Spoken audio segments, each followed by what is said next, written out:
So guys, we are inside our sample project. Go to overlay,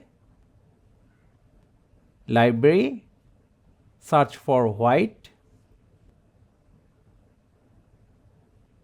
type photo, select the white background, fit to screen, give it same length as the video clip,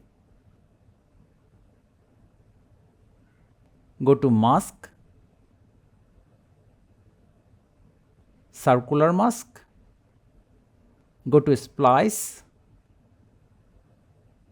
select overlay or soft, adjust the intensity by moving the slider back to the mask. Now we are at the starting point of our project. Tap on this button to place a keyframe, adjust the mask position and size. Move forward slowly, reposition and resize the mask.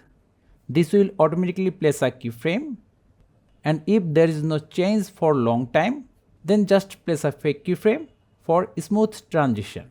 Now repeat this process for the full video, and we are done. So thank you guys for watching. Have a good day.